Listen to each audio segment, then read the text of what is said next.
J'ai l'honneur, au nom du gouvernement de la République, de demander à l'Assemblée nationale l'abolition de la peine de mort en France. Le 9 octobre 1981, la peine de mort est abolie en France. Et cette date marque la fin de décennies de débats sur cette question de la légitimité de la peine capitale. Je dis que je suis pour la peine de mort. Parfaitement. Je suis contre, ça n'arrange rien. Il faut les tuer tous, les criminels. Ah, je suis pour. C'est-à-dire que si nous-mêmes on les condamne, on est des assassins pareils que les autres. Toutes ces controverses sur l'abolition devraient offrir matière à fiction. Mais si de nombreux films abordent la peine de mort de manière générale, militant d'ailleurs pour sa disparition, je pense que la justice doit être juste mais pas féroce, elle doit comprendre. Elle doit voir tout celui qu'elle juge, la faute et les raisons de la faute. peu de fictions reviennent sur l'histoire précise de son abolition, pourtant un des faits politiques majeurs des années 80. En fouillant un peu, on retrouve quand même un film qui ose aborder frontalement le sujet, un long métrage sorti en 1982, soit 1 an après le vote au Parlement.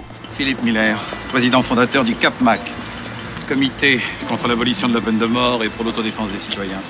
Au premier abord, ce film n'a pas vraiment les atours du film sur un grand sujet de société, mais plutôt d'un polar bien français, avec un Claude Brasseur vengeur, c'est fini maintenant, une Véronique Jeunesse en femme fatale, un Thierry Lhermitte dans le rôle d'un patron de discothèque un peu bellâtre, et un Christophe Lambert en tueur, très fier de sa bourgeoisie. Et s'il vous plaît, Lucie, presse son nom. Un peu trop poli, non? On peut changer de milieu, jamais de classe. Monsieur met un nuage de lait dans son thé. Un intellectuel. Non, un bourgeois. Et j'y tiens. On y retrouve même Plastique Bertrand dans son propre rôle. Ce film, c'est Légitime violence, de Serge Leroy. Je dis adieu dans les cônes, noyé dans l'air réverbe. Les fleurs que je t'ai jetées, maintenant je les gerbe.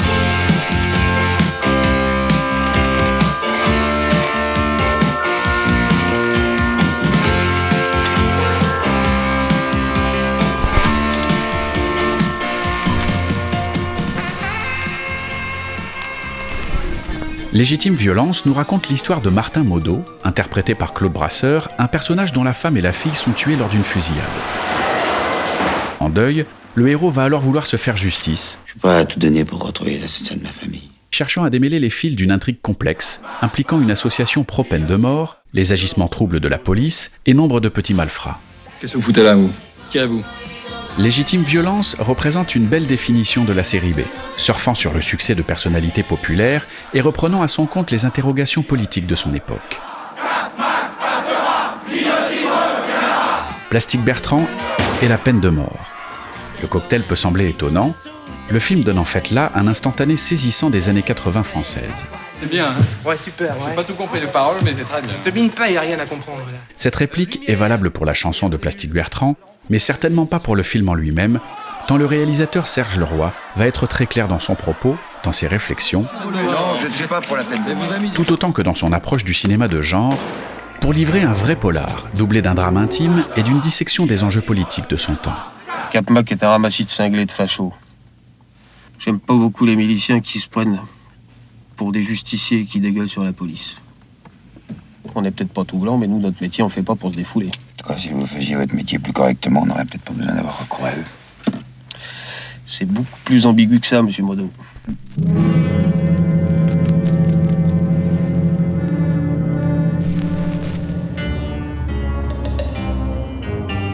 Avec un héros voulant retrouver les assassins de sa famille, Légitime violence joue avec les codes d'un genre né dans les années 70 aux États-Unis, le vigilante movie.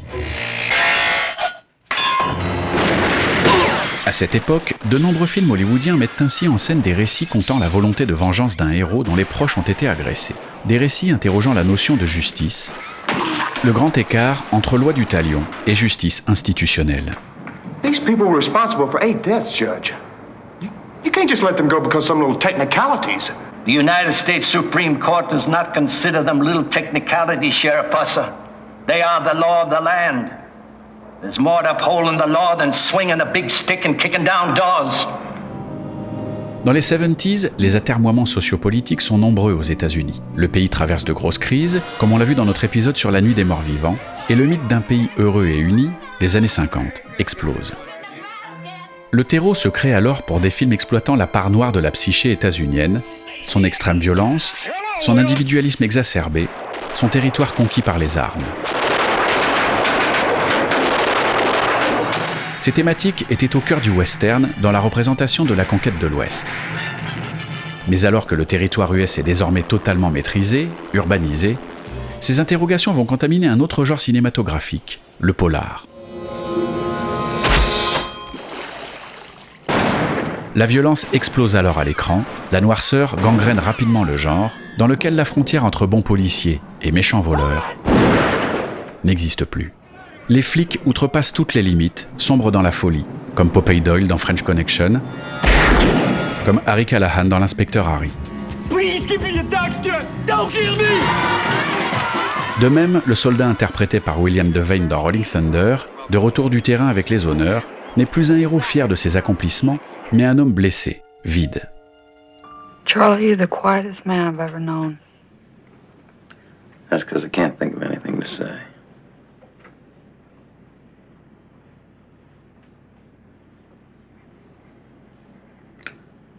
It's like my eyes are open and I'm looking at you, but I'm dead. Traumatisé par la guerre, le personnage est incapable, in fine, de faire autre chose que de ressortir les armes pour accomplir une sanglante vendetta.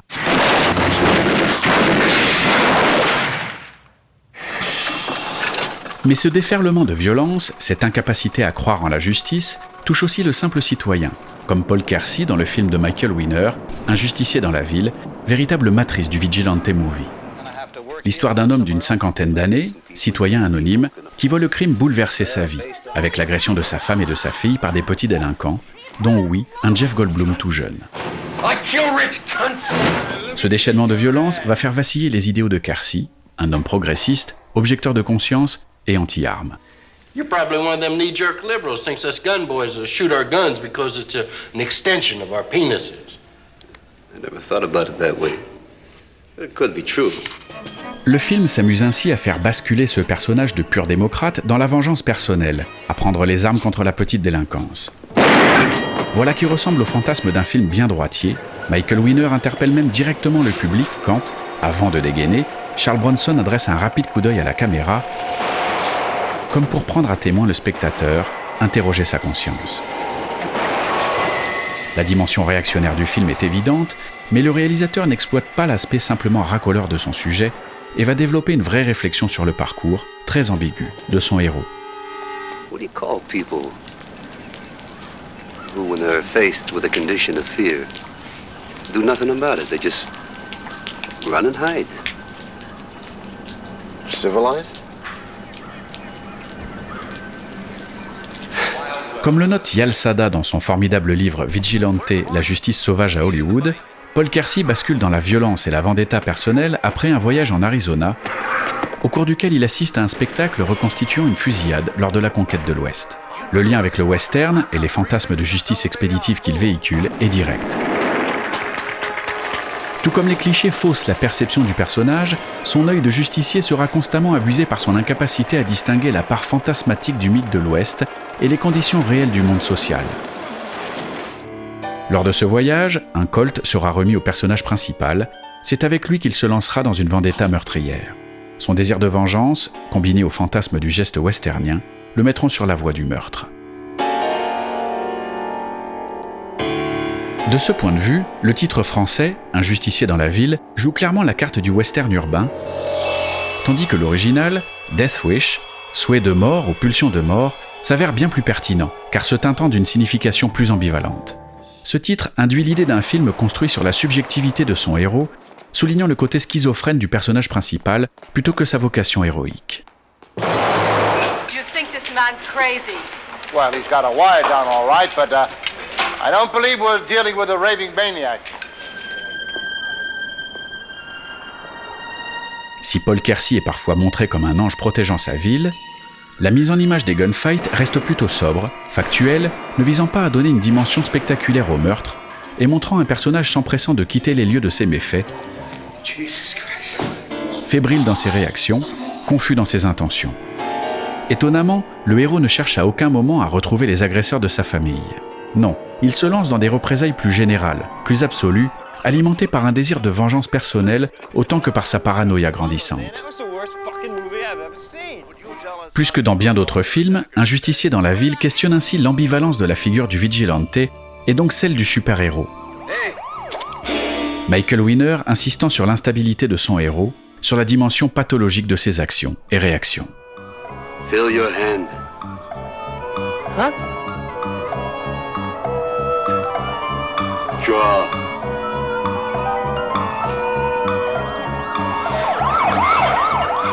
Un justicier dans la ville est ainsi plus subtil, plus réflexif que sa réputation ne le laisse penser. Celle-ci est sans doute liée à ses suites, bien plus frontales et droitières. Guns make you nervous. Mais cette réputation est aussi due à la dernière scène du film, iconique, dans laquelle Paul Kersey clôt ses interrogations, ses doutes, son malaise. Par un geste, il devient définitivement un cow-boy moderne. Sourire en coin, attitude badass, de personnage en plein doute, il se transforme en une figure héroïque, un symbole du cool. Il est alors là intéressant de comparer le parcours de Kersey avec celui d'une autre icône vengeresse, l'inspecteur Harry. Dans le film de Don Siegel, le personnage, interprété par Clint Eastwood, est tout d'abord montré comme un personnage pulp, décontracté et infaillible dans la scène du braquage. La mise en image lui donne une stature très héroïque, punchline percutante à la clé. I know what you're thinking. Did he fire 6 shots or only 5? You've got to ask yourself one question. Do I feel lucky? Well, do you, punk? Puis il devient, dans la scène du stade, où il torture le tueur, un véritable monstre. À ce moment-là, la caméra, dans un ample travelling arrière aérien, s'éloigne du personnage, comme pour ne pas être taxé de connivence avec les actes du héros, au sommet de sa violence pathologique. Dans Un justicier dans la ville, le parcours du héros est inverse. D'abord montré comme fébrile, la mise en image ne le mettant pas en valeur, Kersey devient à la fin une véritable icône. Le gros plan et le léger travelling avant appuient sur cette aura nouvelle du personnage. Certains analyseront ce plan comme une validation de ses actes, d'autres le verront comme le symbole d'un personnage ayant totalement basculé dans son fantasme de vengeur. Difficile de trancher, tant mieux.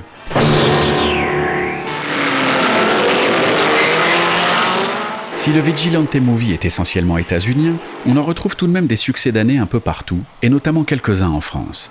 En 1975, Gérard Pires réalise ainsi L'Agression. Papa! Oui, je sais, j'ai vu.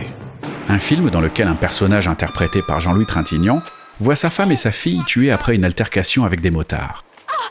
Ne comptant pas sur la justice, Vous pourriez être l'assassin. Ah bon? il va donc tout faire pour retrouver et châtier les coupables lui-même. Puis, en 1982, c'est donc à Serge Leroy de se plonger dans le genre avec Légitime violence. Voilà, panoramique. Vas-y, Nicole. Le réalisateur, malheureusement tombé dans l'oubli, est un habitué du cinéma de genre, un touche-à-tout pourtant très talentueux, et sa filmographie parle pour lui. Attention, s'il vous plaît.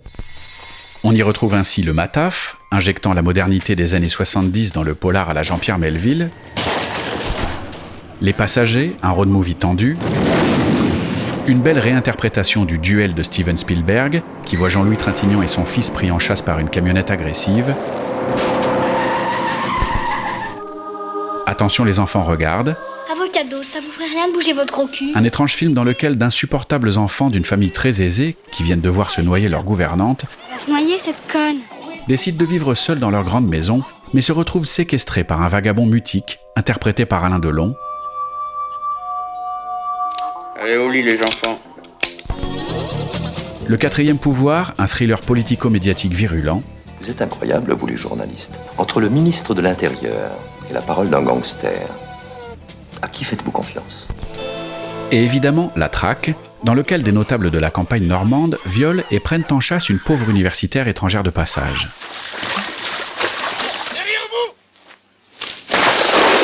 Ce dernier film montre que Serge Leroy est l'homme idéal pour prendre un genre très états-unien, le survival ici, et le transposer dans le contexte français, le fusionner avec des problématiques hexagonales. C'est nous tous qui la tuons. Dès lors, en ce début des années 80, le réalisateur va se lancer dans le Vigilante Movie, dont les problématiques, comme la loi du talion, sont au cœur des débats dans la société française. Celui qui a tué quelqu'un sciemment doit être tué. On devrait le prendre sur une place publique et l'exposer place de la Concorde. Il y aurait moins de banditisme qu'on en voit à l'heure actuelle. L'arrivée de François Mitterrand au pouvoir, avec sa promesse d'abolir la peine de mort, va créer un contexte idéal pour développer un film de ce genre. Faisons un peu d'histoire. François Mitterrand est élu président de la République.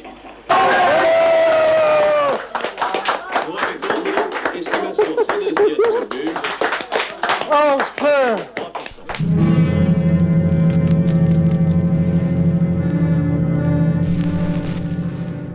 Le débat sur l'abolition de la peine de mort ne date pas de la candidature de Mitterrand, il existe depuis près de 2 siècles. Dès mai 1791, un projet de loi est présenté à l'Assemblée constituante, notamment défendu par un Robespierre qui déclare que la peine de mort est essentiellement injuste, elle n'est pas la plus réprimante des peines, elle multiplie les crimes, beaucoup plus qu'elle ne les prévient. Mais la loi ne passe pas, seule la torture est supprimée, c'est un premier pas.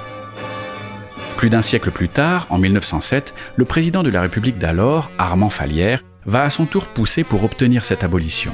Les choses sont bien engagées, mais, comme souvent, un fait divers va bousculer le débat. Le viol et le meurtre d'une petite fille fait basculer l'opinion. L'affaire est relatée au jour le jour dans la presse.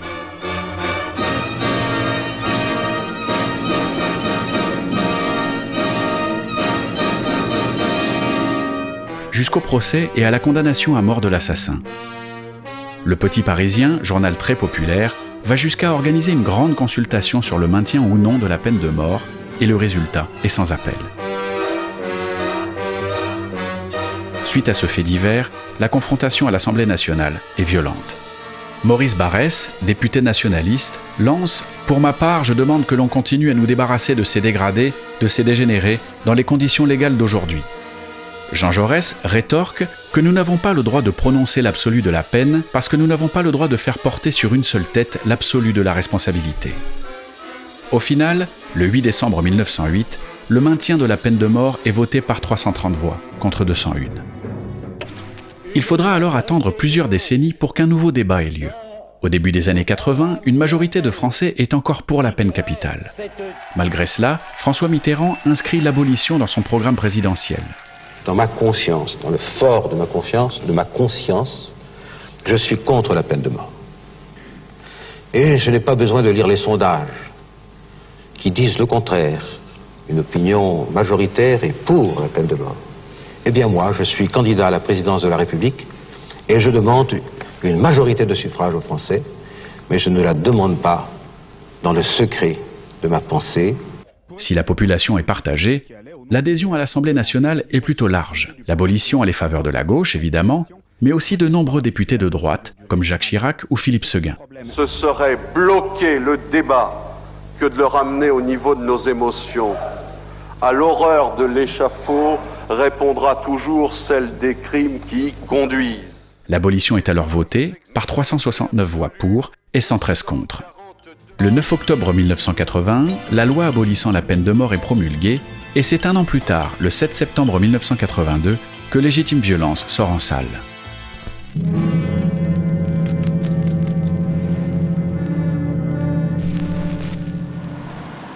Si la production du film de Serge Leroy a été lancée dans la foulée de la promulgation de la loi, allez, tous en place, c'est pas d'héroïsme. L'idée n'est pas de surfer de manière simplement opportuniste sur cette actualité brûlante, mais d'envisager cette problématique dans toute sa complexité. Le titre est en lui-même une thèse, donnant d'emblée au film une coloration réflexive. Il ne manque qu'un point d'interrogation pour donner au projet des allures de dissertation. Le spectateur entre ainsi dans la salle en ayant une idée précise de la thématique principale du film, et cela est souvent le cas dans le genre. Soyez prudents, hein. Les titres des Vigilante Movies sont ainsi souvent programmatiques, annonçant toute l'ambivalence des récits à venir et associant des termes parfois antinomiques.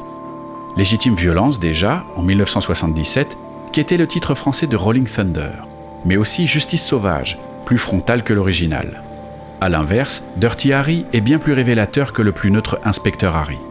Bref, avec un titre aussi signifiant, les scénaristes Patrick Laurent et Jean-Patrick Manchette et le réalisateur Serge Leroy ne peuvent se contenter de livrer un simple film d'action. Ils vont devoir se confronter véritablement à leur sujet. Si vous descendez tout de suite, il vous arrivera rien. Et le choix de Claude Brasseur dans le rôle principal entérine cette idée. L'acteur n'est pas identifié comme un corps d'action, sa persona n'est pas celle d'un acteur physique. Ainsi, dans L'Agression, sorti quelques années plus tôt, l'acteur incarne un simple serveur, grande gueule. Si les flics protègent pas les années de gens, mais les années de gens, ils ont qu'à se protéger eux-mêmes. Pas vrai, ma petite dame? Laissant l'action et la vengeance au plus affûté Jean-Louis Trintignant. Dans Un justicier dans la ville et Légitime Violence, Charles Bronson, comme Claude Brasseur, interprète un même type de personnage, citoyen lambda, marié, père de famille. Mais Bronson a beau incarner un architecte allergique à toute violence, il reste Bronson. Et vu son passif, le spectateur sait qu'il est capable de devenir une machine à tuer. Ce n'est pas le cas pour Claude Brasseur, qui représente lui véritablement Monsieur Tout-le-Monde. Un Monsieur Tout-le-Monde qui va se retrouver mêlé à une affaire plus trouble qu'elle n'y paraît. Car nous n'avons ici pas affaire à un simple meurtre crapuleux, comme c'est de coutume dans le vigilante movie. En effet, le genre, en se concentrant souvent essentiellement sur le point de vue du vengeur, ne s'occupe que peu d'installer un contexte social nuancé. Les délinquants sont réduits à leur unique rôle de délinquants. Peu de films remettent en cause ce schéma, réactionnaire ou pour le moins ambigu. Les coupables sont vite désignés. Des chevelus, des marginaux. C'était facile d'en faire des assassins. Enfin, on va écraser le coup parce que ça arrange tout le monde. Légitime violence prend une voie différente, car la famille Modo est la victime collatérale d'un crime politique, celui de Robert Andreatti, aux ramifications multiples. Le film dépasse le fait divers pour viser le fait de société. Légitime violence s'insère alors clairement dans le contemporain, jouant au maximum sur les effets de réel. Ainsi, dès le début de l'enquête, la police s'intéresse plus à la dimension politique de l'affaire qu'à ses victimes collatérales. Le meurtre d'Andreatti énerve les milieux politiques. Souvenez-vous, Modo. Ben Barka, Curiel, la tuerie d'Oriol. Toutes ces affaires sont restées floues et sans conclusion. Je suis sûr que, sans ce massacre, la mort d'Andreatti aurait été classée vite fait. Cette réplique met en exergue la nature très engagée du film, qui ne se contente pas de traiter de l'abolition de la peine de mort, mais construit un paysage politique bien plus large. Souvenez-vous, Modo. Ben Barka. Le film intègre ainsi à sa diégèse le kidnapping de Ben Barka, opposant politique marocain mystérieusement disparu à Paris, certainement assassiné en 1965. Curiel. L'assassinat d'Henri Curiel, militant communiste et anticolonialiste abattu devant chez lui par 2 tueurs en 1978. La tuerie d'Oriol. Et enfin la tuerie d'Oriol en juillet 1981, qui aboutira à la dissolution du SAC, le service d'action civique, véritable milice au service du pouvoir gaulliste et de ses successeurs. Ainsi, dans Légitime violence, le SAC prend le nom de GDR, groupe d'action républicain, auquel appartient le personnage de Robert Andreatti.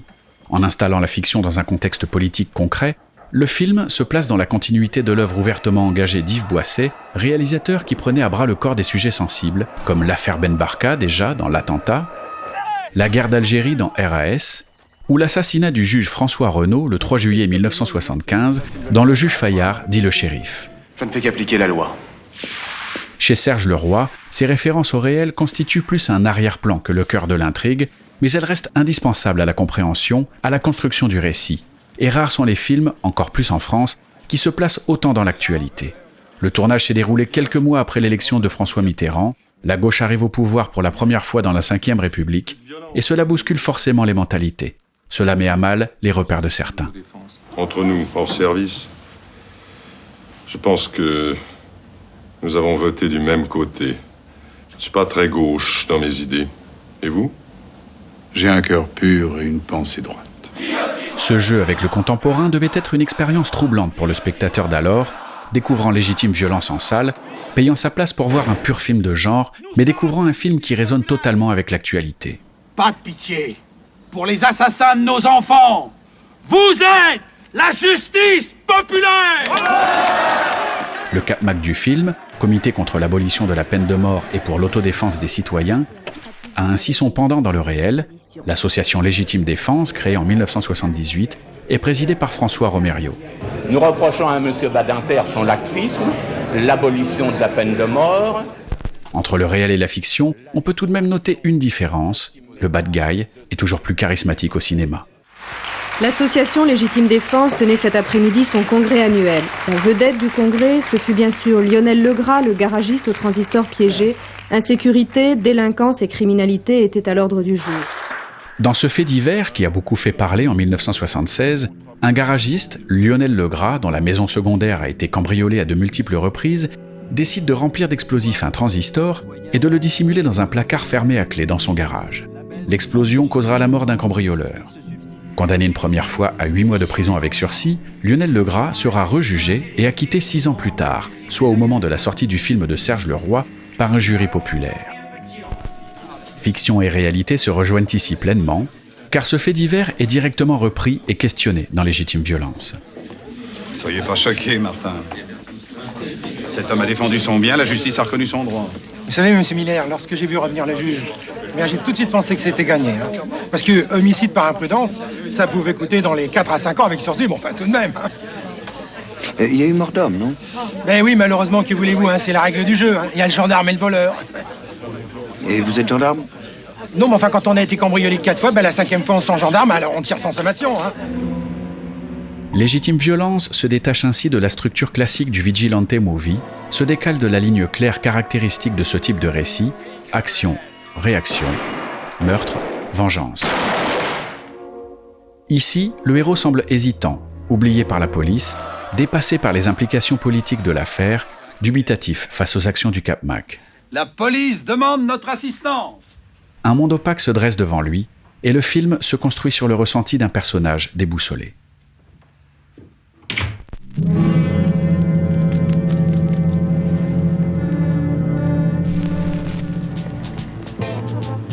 Au-delà des résonances politiques du film avec l'actualité, Serge Leroy n'oublie pas qu'il réalise une fiction, un polar, et non un documentaire.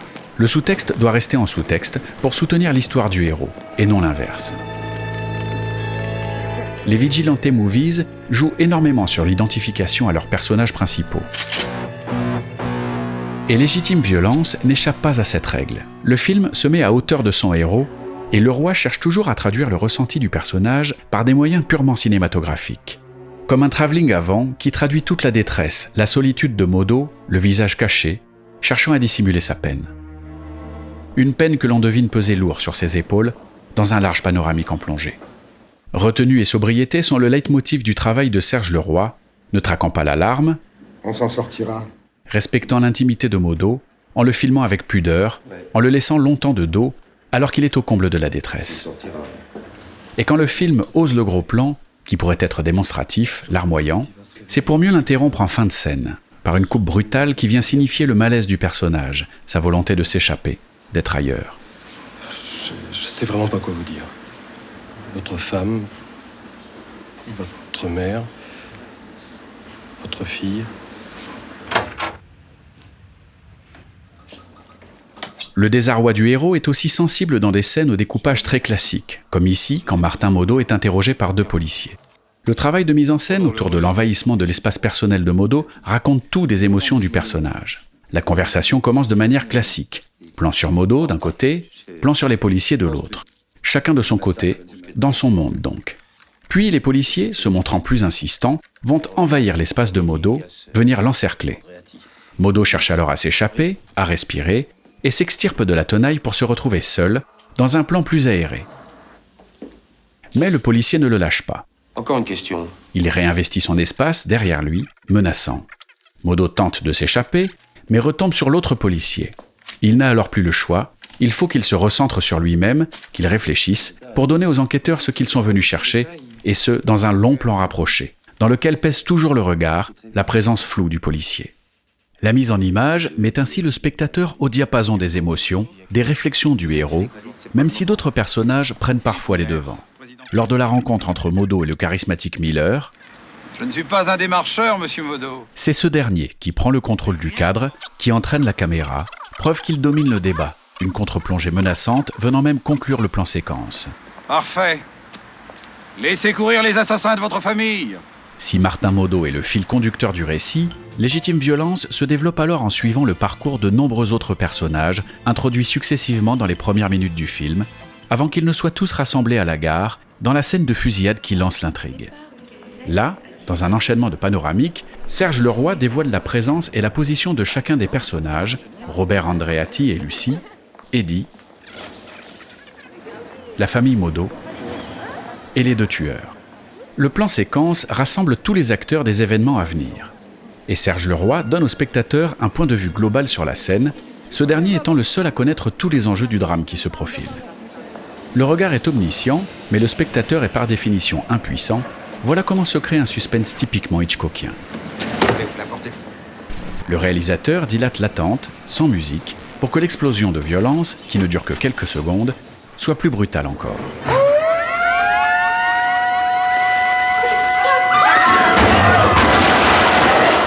Cette scène est symbolique du travail de point de vue partagé sur lequel se construit le film, avec un récit qui joue sur l'ironie dramatique.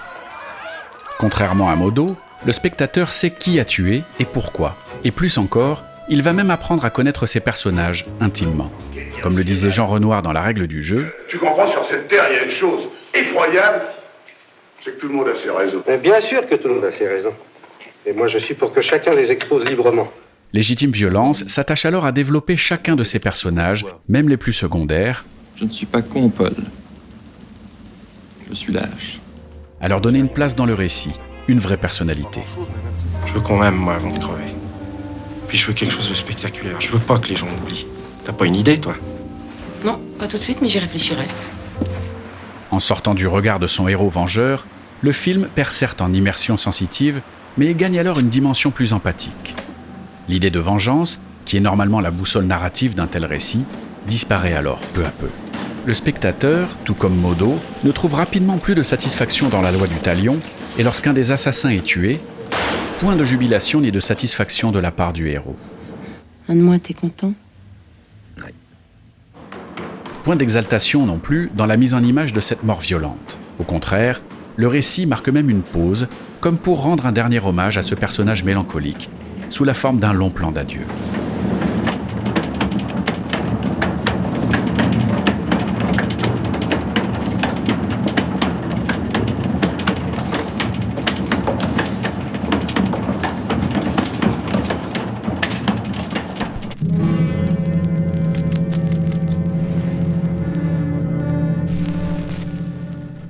Au final, dans Légitime Violence, peu importe ceux qui ont appuyé sur la gâchette. Les véritables coupables sont plus haut placés. Le commissaire Bruce, Philip Miller, ce sont eux les commanditaires, ce sont eux qui mettent de l'huile sur le feu. Assez de conneries, Miller. La quête de Modo, aidée par l'inspecteur Gouvion, se renverse alors totalement. Si vous arrivez à temps, il peut encore s'en tirer vivant. Plutôt que de se venger de l'assassin, Martin Modo va devoir le sauver, autant des ordres du commissaire Bruce que de la vindicte populaire d'extrême droite. Et le film développe alors un récit nuancé, complexe, voyant plus loin que le simple châtiment des petites mains. Arrête! C'est fini maintenant. Ah bah t'es là, toi. Eh bah tu vas pouvoir te venger, mon pote. Vas-y, pense à ta famille, vas-y, tire. Arrête de dire des conneries. La seule chose que je te demande, c'est de descendre et de leur dire toute la vérité. Le héros refusant de tirer sur son ennemi, Légitime Violence ne joue dès lors pas sur l'effet cathartique habituel. La mort du personnage de Thierry Lhermitte, dans une scène évoquant un lynchage, est glaçante plutôt que jubilatoire, et la catharsis, la purge des passions, passe ici non par l'accomplissement violent de la vengeance, Vous êtes vengé! Mais par une tentative de compréhension, par une prise de recul sur les événements. La colère, elle s'en va. Ah, si le jour de la mort de ta mère, j'avais tenu l'assassin entre mes mains, mais je l'ai tripé, et avec joie. Aujourd'hui, je lui pardonne pas, hein. Et je veux qu'il soit châtié, mais pas de mes propres mains. On n'est pas des justiciers, Martin, c'est pas dans notre nature. La non-vengeance du héros qui conclut Légitime Violence brise les attendus du vigilante movie. Et le film touche ainsi à son but.